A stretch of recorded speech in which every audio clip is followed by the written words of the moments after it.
quando se fala em cuidados com a pele, muita gente associa o verão como uma época ideal para deixá-la mais bonita, saudável. Mas o inverno, este sim, detém a época ideal para tratamento de pele e requer cuidados especiais. Vamos conversar com quem mais entende de pele. Porque eu vou dizer uma coisa, depois eu até converso com ela. Para mim, quem mais entende de pele é essa bonitinha aqui, Luciane Scatoni. Como vai? Cuidados com a pele no inverno. Então, vamos dizer quais são os principais cuidados que ele deve ter. Na verdade, assim, nessa época do ano, é boa para algumas coisas, mas a gente não pode esquecer que com esse frio, essa temperatura muito seca, né, essa umidade baixa, a pele ressente muito. Então, ela vai ficar mais ressecada, quebradiça, e vai dar um sinal muito importante para a gente, que é a coceira. Né? Então, a coceira indica muita coisa para a gente. Então, é um estado de atenção. Ao mesmo tempo que a gente vai utilizar essa época do ano para alguns procedimentos nossos, vai nos chamar a atenção para esse fator de prurido, que seria a coceira, que nos indica várias coisas, desde uma pele ressecada pelo inverno, como alterações de tireoide, alterações renais, linfomas. Que isso? Então porque assim, o pessoal fala, a pele está seca porque está frio, então por isso que está coçando, mas não é bem assim. A gente tem que ter um pouquinho de cuidado e saber diagnosticar e fazer um apanhado geral de toda a situação do paciente, daquela pele em si. Não necessariamente porque é inverno que a pele ficou seca, não é isso? Exatamente. O pessoal erroneamente pensa que só porque está seco, que está frio, que a pele está coçando. Então até é bom, eu quis fazer um parênteses. Coceira, então, é para tomar cuidado. Tomar cuidado. Então pode ser uma coisa simples, como pode não ser. Tanto é que o limiar da coceira com a dor é muito tênue, o limiar. Quando a gente faz, por exemplo, a gente retira alguma pinta, a gente faz anestesia local. Tá. Quando passa o efeito da anestesia, a primeira sensação que a pessoa tem é de coceira e não de dor. Então é muito tênue, é uma manifestação da dor. Então, voltando à sua pergunta, então nessa época do ano o que acontece? A pele fica mais ressecada por quê? Ela perde água. Esse manto lipídico que nós temos, essa gordurinha que nós temos na pele é uma proteção. Com a baixa umidade, essa pele diminui esse manto lipídico, você perde água. A pele resseca, ela pode rachar, pode levar a eczemas e inclusive a feridas. Então o que você tem que fazer nessa época do ano? Para uma pele extremamente assim, ressecada pelo frio, não por uma patologia, né? Hidratar. Tá. Basicamente a gente vai hidratar, ter os cuidados gerais, né? Mas assim, não é uma coisa muito complicada. Tá. Então, como é que a gente faz para manter a pele bonita e ao mesmo tempo evitar esse ressecamento? Então basicamente, se você vai hidratar, você... Hidratar como? Com hidratante normal? Então, no banho, você já pode começar isso no banho, né? Usar um hidratante, um óleo de banho, e retirar, não ficar com aquela sensação de melado, né? Você passa o óleo, enxágua bom, e se seca, porque não dá. É horrível, aquela coisa não... Ninguém gosta, ninguém gosta, Rony. Então, isso é a primeira coisa. Segundo, depois do banho, se a pessoa tiver a opção e a vontade de passar um creme hidratante, seria o ideal. Mas se não passar, mas já tiver passado o óleo, você já dá uma adiantada nesse ressecamento, já melhora esse ressecamento. Tá. Por outro lado, evitar sabonetes em barra, usar mais sabonete líquido, que é mais suave. Tem essa Exatamente. Diferença? A água não deve ser muito... A água geralmente mais morna, a gente sabe que é melhor. Não vou dizer gelada, porque nem eu consigo tomar banho com água gelada. Então, tem que ser um banho rápido, sem bucha, nada. Você pode agredir essa pele. Mesmo no trabalho manual de casa, evitar detergentes, coisas muito abrasivas nas mãos. Os lábios ressecam também, né? Então, é um conjunto de coisas. Você tem que proteger aquela pele dos agentes irritantes que nós vamos ter, né? Eu me lembro quando... No frio, minha mãe passava manteiga de cacau. Ainda se usa isso, não? Usa. Mas hoje nós temos, assim, inclusive, bastões com filtro solar nos lábios, né? Então, são sticks que você pode usar. Então, facilita, assim, o manuseio. São até mais potentes, né, do que a manteiga de cacau. Mas, para quem não tem nada, é importante. Luciane, você não me viu, às vezes, chegar de uma situação dramática em que eu passei mexendo em planta, em jardim. Eu fico imundo. Você diz que a gente não pode passar bucha, não pode... Não, é assim, quando você passa a bucha, sei lá, faz uma esfoliação, você retira as células mortas. Tá. Mas junto com as células mortas também essa oleosidade que é uma proteção. Entendi. Porque assim, as pessoas de mais idade têm menos proteção, já têm uma pele mais ressecada por natureza. As pessoas atópicas, que têm rinite, bronquite, também já têm essa pele mais ressecada. Verdade. Então o que acontece? Essas pessoas já têm menos proteção contra fungos, bactérias e vírus. Se você vai lá e esfrega a mão, passa a buchinha, alguma coisa abrasiva, você vai ficar nessa mesma condição, sem proteção. Então, não digo, se estiver sujo, encardido, é uma situação. Mas tem pessoas que querem usar todos os dias, que não tomam banho sem bucha, então é complicado. Então aí você não pode mesmo. Agora, muita gente fala de alimentação. Eu não sei até que ponto isso é mito, se é verdade, que a alimentação também é importante para ajudar a saúde da pele. É mesmo ou é conversa fiada? Não, tudo reflete, né? Inclusive desde a água que nós bebemos, alimentação saudável, né? Não nada assim radical de... Tem pessoas assim que a gente percebe, os vegetarianos têm uma tendência a uma pele diferente de quem não é. Então assim, todos são saudáveis, mas a gente percebe algumas nuances. Essas histórias, não sei como é que vocês médicos, como é que vocês médicos entendem isso, porque se é uma figura mitológica ou se é verdadeira isso. Não, eu não posso comer chocolate, eu não posso comer amendoim, sei lá, é verdade isso, não? Mas olha, não tem nenhum trabalho científico, Rony, mas na verdade tem pacientes que comem chocolate e estouram espinhas. É mesmo, né? Tem.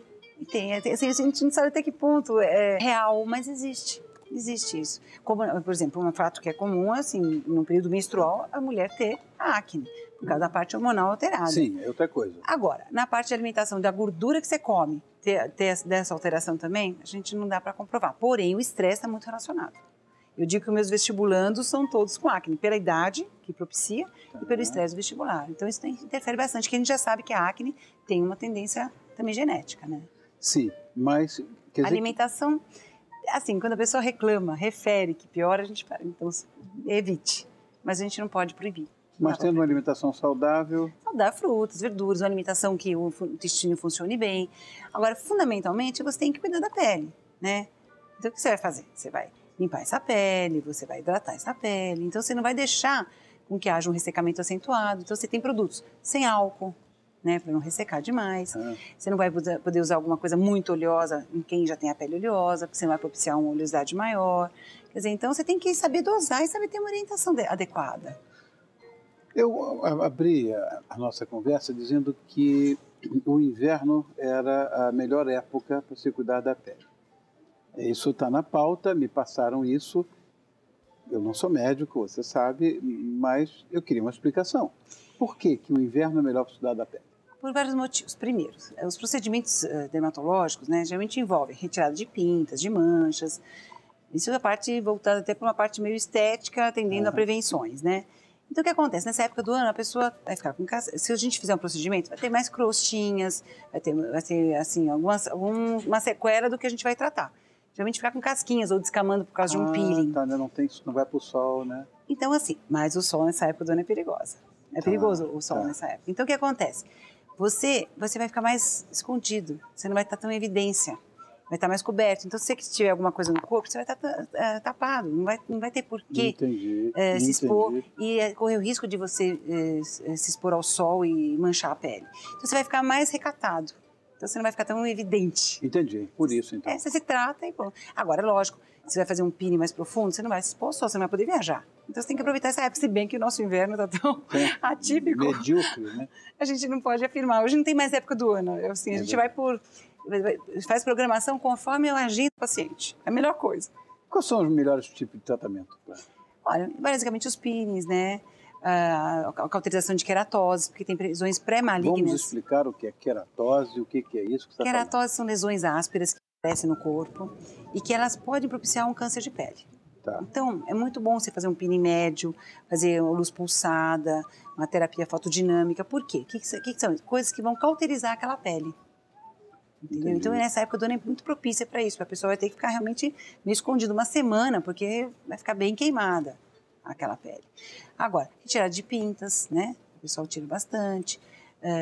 No geral, preenchimento, botox, essas coisas estéticas o pessoal faz bastante, mas isso faz o ano inteiro. Isso não precisa só nessa época.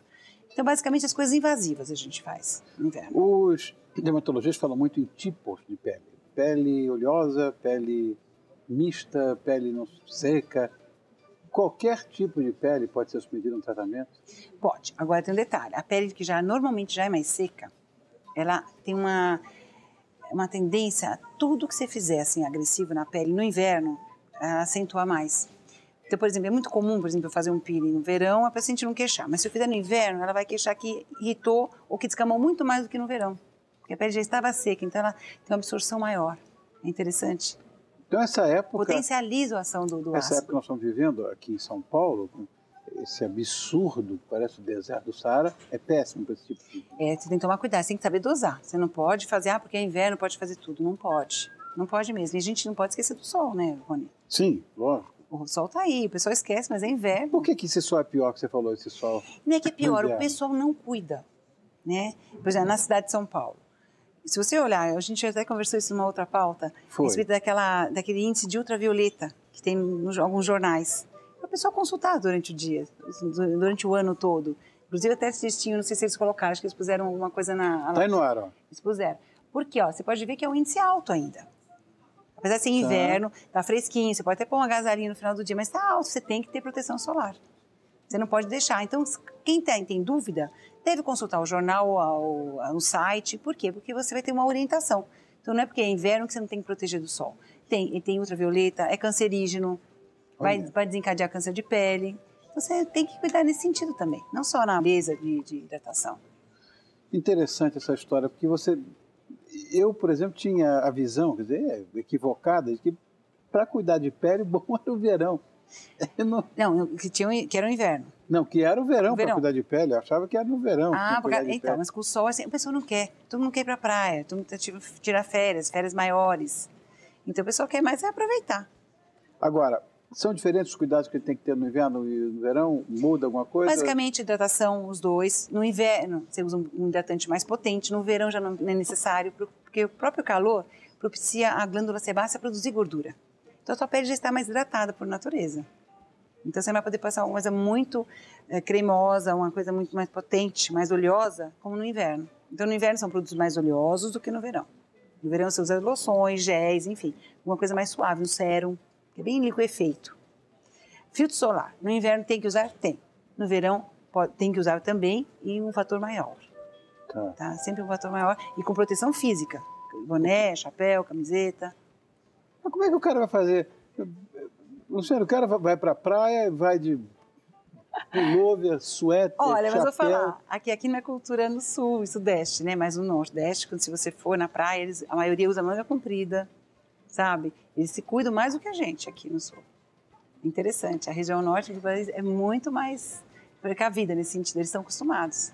Eles andam. É estranha essa coisa, né? Então, aprendeu, Bruno, como é? Aprendeu? O Tatá tinha me deu uma sugestão que eu também não peguei no meio do caminho aqui, uma dúvida que ele tinha aqui que eu queria... Ah, isso é importante. Uma dúvida que está me sendo passada agora aqui. Eustáquio, vou apresentar você. Ele está preocupado com essa história do dia nublado. Certo. Que hoje, nossos dias aqui em São Paulo, nessa época, são dias sem nenhuma nuvem no céu. Então, claro, a incidência solar é muito maior. Mas quando está nublado, como é que é essa história? Também, engana. Também? Viu? Engana muito, muito, muito. Dia nublado queima tanto quanto. Tanto é que você já deve ter ouvido falar, a pessoa que foi passear na praia, estava nublado, não se protegeu e ficou todo queimado. Ah, é verdade. É muito comum isso. O cara vira um camarão, né? Exatamente, engana. A sensação, você não tem aquela sensação do calor em si, em você, porque dá uma protegida, daquele sensação térmica. Porém, o ultravioleta passa da mesma forma. Porque nem todos os ultravioletas, por exemplo, o ultravioleta B, ele aquece você. Então você sente aquele desconforto que te faz sair do sol. O ultravioleta A não dá esse desconforto. E o infravermelho? O infravermelho também, ele tem uma ação cancerígena, mas não como o ultravioleta. O ultravioleta é muito maior. Qual é o horário? Olha, a gente preconizava das 10 às 2. Porém, já se sabe que às 8h30 da manhã a incidência do sol já está muito grande. Já está mudando. Do buraco na camada de ozônio, não tenha dúvida. Isso é gritante. Está acabando com a própria vida. O homem é um imbecil mesmo, né? Não, tem lugar, tem uma cidade no Chile que só pode ficar 7 minutos ao dia no sol. O quê? Tem uma cidade lá que não tem realmente praticamente nada de camada de ozônio. E a orientação é ficar 7 minutos por dia só exposto ao sol. Então, o negócio nível alarmante. E é frio lá? No Chile? Não, nem nesse lugar. Não, é frio, mas não, mesmo assim não adianta, mesmo tendo frio. Luciane, obrigado mais uma vez por sua participação. Rony. Essa é a doutora Luciane Scatoni, brilhante dermatologista, nossa parceira. Sempre que a gente precisa saber alguma coisa sobre dermatologia, ela está pronta a nos ajudar. Muito obrigado mais uma vez.